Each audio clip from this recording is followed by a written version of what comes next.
Chemist आणि druggist व अन्न औषध निरीक्षक यांच्यामध्ये असलेला संभ्रम दूर करण्याकरिता अन्न व औषध प्रशासनाने जारी केलेलं परिपत्रक आहे। हा कुठलाही नवीन नियम किंवा कायदा नाही।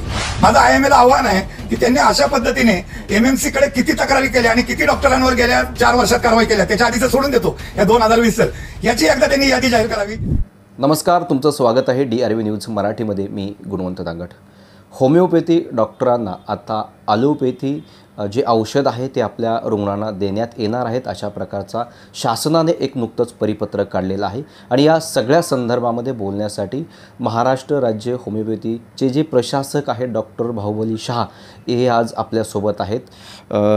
सर, तुमचं खूप खूप स्वागत आहे। नमस्कार, धन्यवाद। शासनाने नुकतंच एक परिपत्रक काढलेलं आहे। होमिओपॅथीचे डॉक्टर आहेत त्यांना आपल्या रुग्णांना आता होमिओपॅथीची औषधं देण्यात येण्याचा शासनानं परिपत्रक काढलेलं आहे। तुम्ही महाराष्ट्र शासन होमिओपॅथीच्या प्रशासक म्हणून या संदर्भामध्ये काय सांगाल, एकूण काय तुमची भूमिका आहे?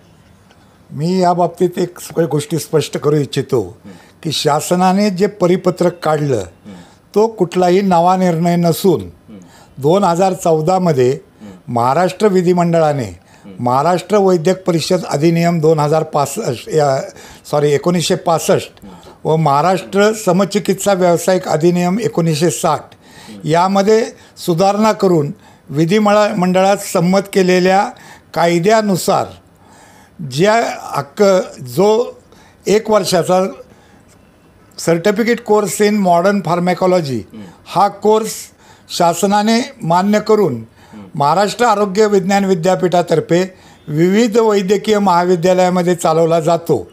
तो कोर्स पूर्ण करून उत्तीर्ण झालेल्या CCMP अर्हताधारक डॉक्टरांच्या हक्कांबाबत विशेषतः केमिस्ट आणि ड्रगिस्ट व अन्न औषध निरीक्षक यांच्यामध्ये असलेला संभ्रम दूर करण्याकरिता अन्न व औषध प्रशासनाने जारी केलेलं परिपत्रक आहे।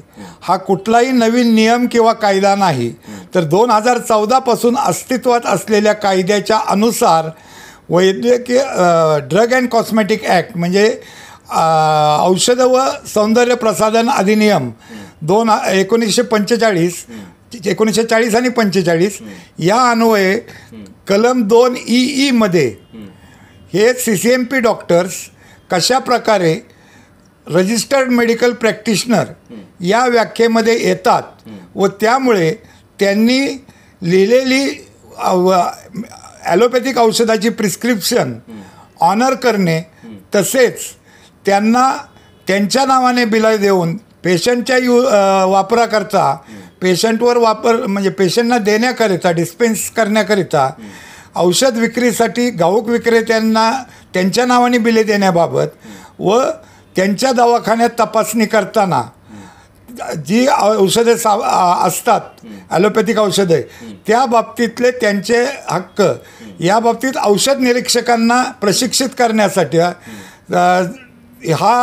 हे परिपत्रक अन्न व औषध प्रशासनाने दिनांक 26 डिसेंबर 2024 रोजी जारी केलेलं आहे। ज्यावेळेस 2014 मध्ये हे जो नियम काढला होता, पण आत्ता 2025 आहे, एवढा अवधी का लागला असं तुम्हाला असं वाटतं? 2014 मध्ये अधिनियम झाल्यानंतर प्रत्यक्षात 2016 मध्ये CCMP कोर्स हा अस्तित्वात आला आणि त्याच्यानंतर हे साधारणतः 2017 पासून हे वैद्यकीय व्यवसाय करायला लागले। त्यामध्ये ज्यावेळेस 2014 मध्ये विधिमंडळाने अधिनियम पारित केला त्यावेळेस राज्यातील एका खाजगी संस्थेने त्याला उच्च न्यायालयात आव्हान दिले, परंतु त्याच्यामध्ये त्यांना कुठलाही दिलासा उच्च न्यायालयाकडनं प्राप्त झाला नाही व ती केस आजही प्रलंबित आहे। परंतु त्यांनी शासन स्तरावरील काही घटकांना हाताशी धरून या बाबतीत कायम दिशाभूल करणारे प्रचार केल्यामुळे या बाबतीत कुठलंही म्हणजे ज्या तक्रारी महाराष्ट्र होमिओपॅथिक परिषद किंवा विविध संघटनांकडून शासनाकडे होत होत्या की बाबा हे सर्व असतानाही आमचे प्रिस्क्रिप्शन ऑनर होत नाहीत किंवा आम्हाला आमच्या नावाने औषधाची बिलं मिळत नाहीत किंवा आम्हाला औषध निरीक्षकांकडनं आमच्या दवाखान्यात ॲलोपॅथिक औषधं सापडल्यास नोटिसा दिल्या जातात. यासाठी आपण अन्न व औषध प्रशासनातर्फे एक स्पष्टीकरणात्मक असं परिपत्रक जारी करावं. याच्याकडं फारसं कुणी गांभीर्याने लक्ष दिलं नाही आणि दुर्दैव असं आहे, मला कुठलेही हेत्वारोप कुणावरही करायचे नाहीत, परंतु आम्ही याच्यामध्ये कमी पडलो. 2014मध्ये हा अधिनियम पास होताना किंवा 2012पासून ती प्रोसेस चालू असताना मी ह्या परिषदेचा अध्यक्ष आणि प्रशासक होतो आणि ज्या पद्धतीने पाठपुरावा करून हा अधिनियम पारित करून घेतला व ज्या पद्धतीने मुंबई उच्च न्यायालयामध्ये हा अधिनियम टिकावा यासाठी प्रयत्न केले, तेवढ्या तडफेने माझ्या उत्तराधिकाऱ्यांकडून कदाचित म्हणतोय मी कुणावरही ब्लेम करत नाही, कदाचित तेवढाच सक्षम पाठपुरावा झाला नसावा. ह्या सगळ्या निर्णयाचा जो परिपत्रक जारी केलेला आहे, होमिओपॅथी डॉक्टरांना आता ॲलोपॅथिकची त्यांच्या रुग्णांना औषधे देण्यात येणार आहेत, हा याचा परिणाम डॉक्टरांना याचा किती फायदा होणार आहेत आणि हे डॉक्टर महाराष्ट्रभरामध्ये किती संख्या यांची?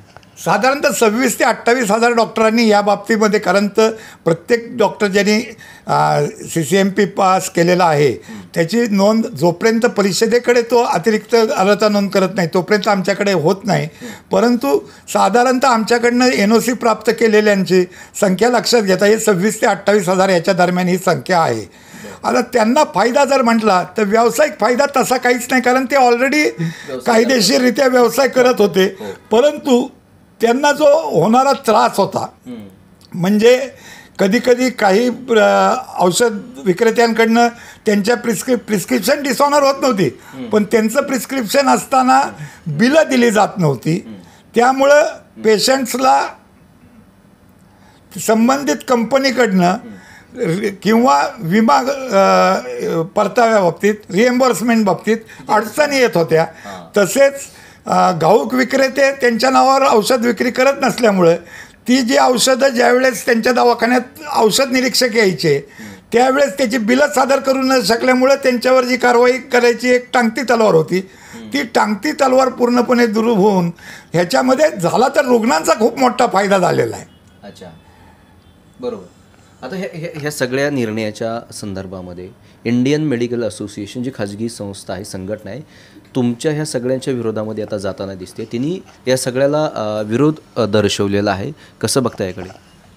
त्यांचा विरोध हा मी म्हणेल अरुण्यरुदन आहे.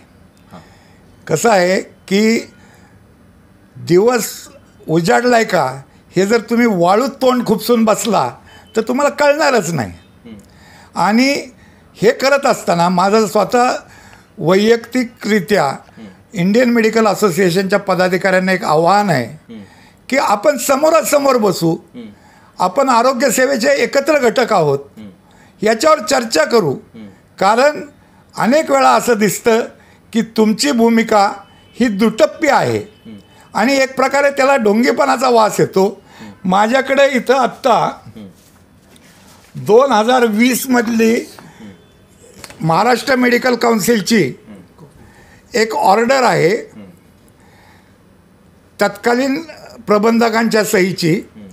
त्याच्यामध्ये यांनी महाराष्ट्र मेडिकल काउन्सिलच्या जनरल बॉडी मिटिंगमध्ये जे काही ठराव किंवा हे झाले, निर्णय झाले, त्याची मीमांसा केलेली आहे. तर त्याच्यामध्ये सर्वात मोठे आक्षेपार्ह भाग म्हणजे त्यांनी महाराष्ट्र मेडिकल काउन्सिल ॲक्टमधील मेडिकल प्रॅक्टिशनर ह्या बाबतीतलं कोट करताना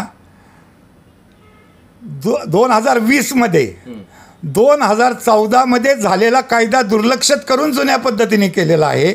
म्हणजे एक प्रकारे त्यांनी सरकार आणि विधिमंडळ यांचा अधिक्षेप केलेला आहे.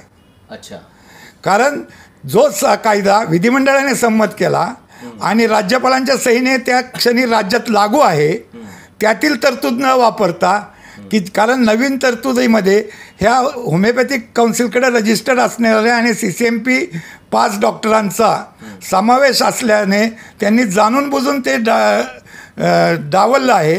तर इथं सगळ्यात मोठा आक्षेपार्ह बाब ही आहे की तुम्ही विधिमंडळाचा मोठा अपमान केलेला आहे. ते विरोधच करत नाही तर ते कोर्टात देखील जाणार आहे असं म्हणतात. नाही, ऐका, ते कोर्टात 2014 कायद्यावरही गेलते.